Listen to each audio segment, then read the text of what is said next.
जी नमस्कार, आप देख रहे हैं सूर्या न्यूज़ नेटवर्क। आपको बताएं कि हायाघाट से जन स्वराज के लिए कई टिकट दावेदारी कर रहे थे, सभी का नामांकन हो चुका था, लेकिन जो हायाघाट के प्रतिभा सिंह हैं, जो भावी प्रत्याशी, उन्हें चुनाव चिन्ह भी मिल गया है। तो उन्होंने प्रेस वार्ता में आखिर क्या कुछ कहा, तो पूरा रिपोर्ट जरूर देखें, पटना बुलाकर और हमारे चैनल में कमेंट जरूर करें। क्योंकि एक जातीय समीकरण के तहत धीरे धीरे नाम का अनाउंसमेंट हो रहा था, चाहे आगे भी हो रहा है।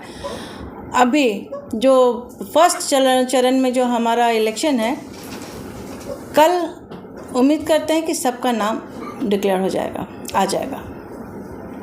सर, बात करें टिकट तो आपको मिल गया, अब एलाउंस होना ना होना वो अलग सी बात है। आपका मुख्य मुद्दा क्या रहेगा?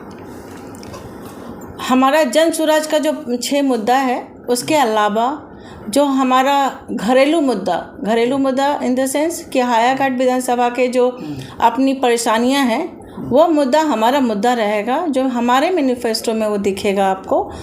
और मैनिफेस्टो अभी हम लोग तैयार कर रहे हैं। जैसे यहाँ पानी का पेयजल की समस्या है, जो बहुत बुरी तरह से पूरा पानी सुखाड़ ये में ख़त्म हो गया था, पीने को पानी नहीं मिल रहा था। फिर बाढ़ की जो समस्या है, हम तो 100% उसको ख़त्म नहीं कर सकते, लेकिन मुझे जहाँ तक उम्मीद है कि अगर उसको प्लान किया जाए, कलबट बना के, छोटा छोटा नहर बना के, तो इससे हम लोग काफ़ी कामयाबी हासिल कर सकते हैं। यहाँ बच्चों को खेलने के लिए जगह नहीं है, तो एक कुछ ऐसा कि 2 स्टेडियम अगर हो जाए, बना सकते हैं अगर हम, तो एक बहरी ब्लॉक में और एक हायाघाट ब्लॉक में, कि दोनों ब्लॉक में 2 स्टेडियम हो जाए।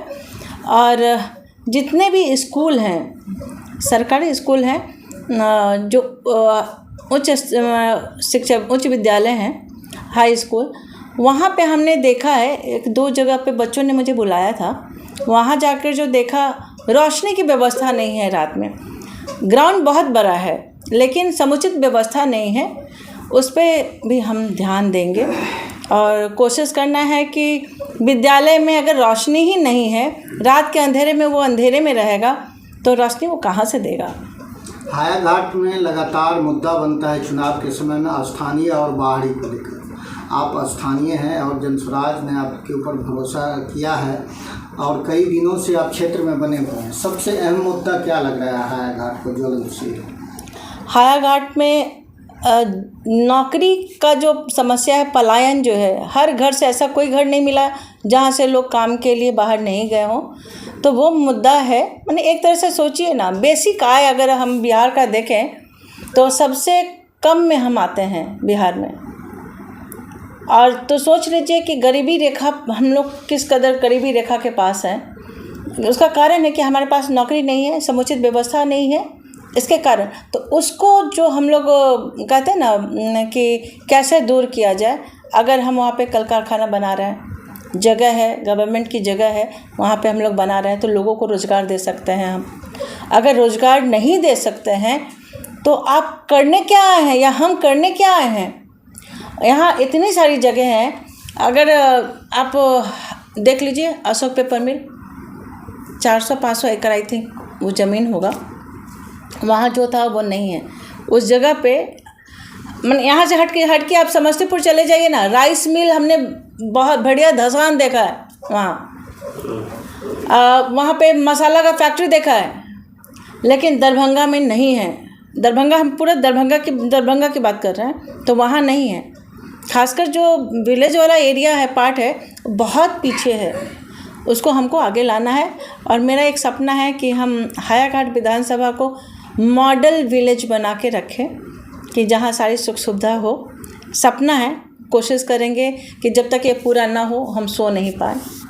क्योंकि अब्दुल कलाम आज़ाद का एक कहानी था, फ्रेज़ था कि वो सपना वो होता है जो आपको सोने ना दे। सपना वो नहीं होता जो आँख खुले, रात में देखते हैं और आँख खुले तो ख़त्म हो गई।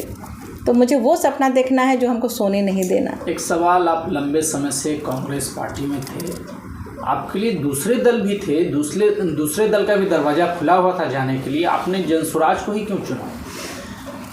मैं दूसरे दल को गालियां देती हूँ, क्या मैं थूक चाटने जाऊँ उसको? बाकी लोग करते हैं कि यहाँ टिकट नहीं मिला तो वहाँ जंप कर गए, उसको गाली दे रहे हैं। मेरे फितरत में वो चीज़ नहीं है। जो दिया तो दिया और सच्चाई के लिए दिया, और मैं दोबारा उस जगह पे नहीं जा सकती हूँ। तो हम अपना चरित्र कैसे बदल लें? अब इस उम्र में बदलने वाला नहीं है।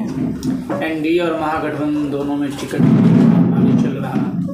घटक दल ही तय नहीं कर पा रहा कि हम कितना पे लड़ेंगे, हम कहाँ से लड़ेंगे। दोनों दल की बात कर रहे हैं, इसको आप किस नज़र से देखते हैं? उनको खुद के ऊपर विश्वास नहीं है। जब से जन स्वराज आई है उनको उनके विश्वास में कमी आ गई है, क्योंकि उनका काला चिट्ठा खुलता जा रहा है। एक जैसे इधर देख लीजिए, एनडीए में कितने सारे पत्ते खुल गए, सबके काले चिट्ठे निकल गए। 70,000 करोड़ का जो है घोटाला ऐसा गया कि पता ही नहीं चला कि किधर है, और मीडिया भी शांत हो गए। मैं आप सबको नहीं कर रही हूँ, लेकिन जो मीडिया हैं जो वो सब तो ऐसे खा के चुप होकर के बैठ गए। इससे पहले भी कितने कुछ हुए हैं। आप अगर कैसे भूल सकते हैं बाल सुधार गृह मुजफ्फरपुर वाला, उसमें कितने नेता के नाम फंसे, और इसलिए उसको वहाँ जो एसएसपी थे उसको बदल दिया गया, क्योंकि वो लोग फंसने के कगार पे पहुँच चुके थे। तो ये सब चीज़ मीडिया पब्लिक के सामने में नहीं आई, बात नहीं आने दिया गया, रोक दिया उन लोगों ने अपने अब जो व्यक्तित्व से उसको रोक दिया। लेकिन जब हम जानते हैं तो फिर हम ऐसे जगह पे कैसे जा सकते हैं? जिसके खिलाफ हम आवाज़ उठा रहे हैं, हम उसके खिलाफ कैसे माने वहाँ पे कैसे जा सकते हैं? नहीं जा सकते हम। और मुझे कहा भी मेरे ही माने कांग्रेस के प्रभारी ने कि आप उधर कहाँ चले गई, आपको जाना चाहिए था तो बीजेपी में या आरजेडी में जाते। क्यों भाई? जब मैं किसी गंदे जगह से अगर निकल रहे हैं तो किसी साफ़ सुथरी जगह पे ही जाएंगे ना। तो हम फिर से उससे ज़्यादा गंदगी में कहाँ जाएं? आज अगर अब देखा जाए तो कांग्रेस आरजेडी के साथ चिपके एक तरह से क्या होता है कि जब आप किसी कालिख की कोटली में घुसते हैं तो थोड़ा ना थोड़ा काजल तो आपके ऊपर भी कालिख लगती ही है।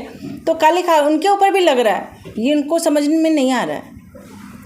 तो मुझे अपने ऊपर, मैंने पहले भी कहा कि कालिख नहीं लगाना था, इसीलिए। और जन स्वराज के पास कोई भी आदमी उंगली उठा के नहीं कह सकता है कि इनके ऊपर, चाहे हमारे जितने भी लोग हैं जो प्रत्याशी खड़े हुए हैं या जो हमारे शीर्षस्थ नेतृत्व हैं, उन सबसे आप पूछकर देख लीजिए। चाहे किसी को भी कोई एक दूसरे पे उंगली नहीं उठा सकता है कि इसने उसका पैसा खा लिया, ये गबन किया, वो गबन किया, या कोई रेपिस्ट हो। इनके यहाँ तो रेपिस्टों की भरमार लगी हुई है। यहाँ किसी का भी कैरेक्टर का जो है सब दिखाई ना, कैरेक्टर सर्टिफिकेट हमारा जन स्वराज का देखिए, साफ सुथरा मिलेगा, कोई एक छोटा सा दाग नज़र नहीं आएगा। अब वो लोग तो वॉशिंग मशीन है। यहाँ अगर गंदगी फैली हुई है तो दूसरे दल में चले गए, भाजपा में चले गए, वही आदमी चला गया तो एकदम दूध की तरह साफ सुथरा हो जाता है वो। एक बात पहले आपने कहा कि प्रशांत किशोर जातीय समीकरण को देखते हुए टिकट दे रहे हैं। हम भी देख रहे हैं दरभंगा ज़िले में जिस तरीके से सब्जी बनाने के लिए नमक मिर्च जितना ज़रूरत हो उतना ही पकाने वाले देते हैं, लगता है उसी तरह से प्रशांत किशोर दरभंगा ज़िला में टिकट दिया है सभी जाति समीकरण को देखते हुए।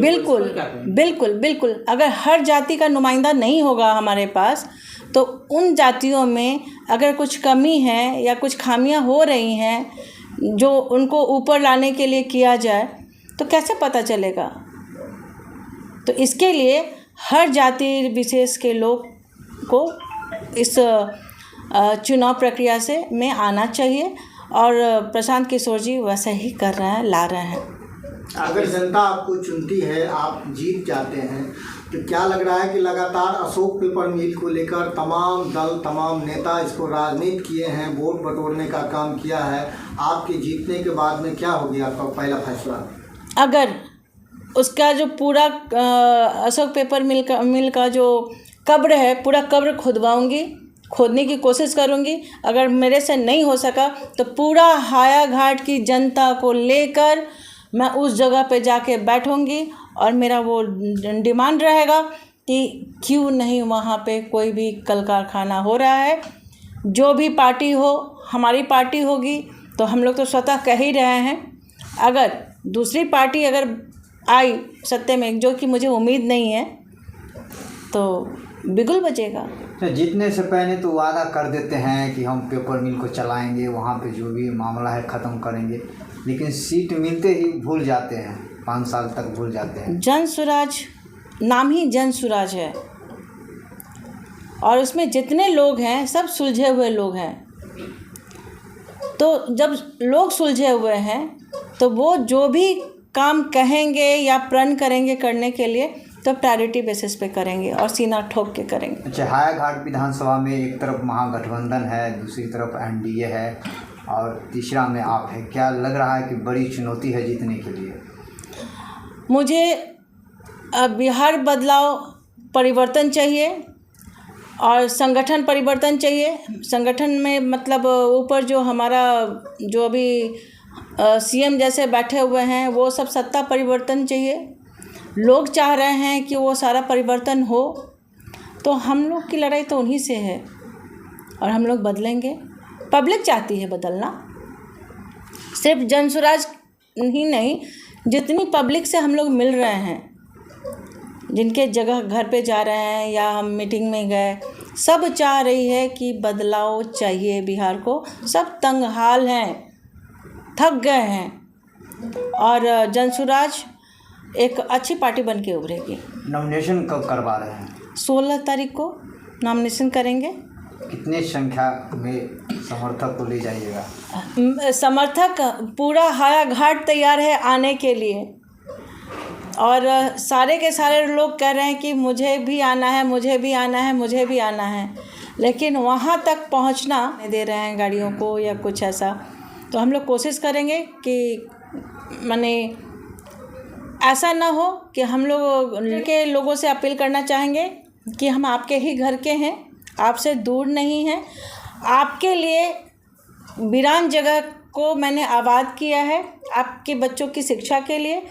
तो आप हम पे विश्वास कर सकते हैं कि जब आपने अपने बच्चों को हमारे हाथ में दिया है, तो अपना ये क्षेत्र जो है सो हमारे हाथ में आप दे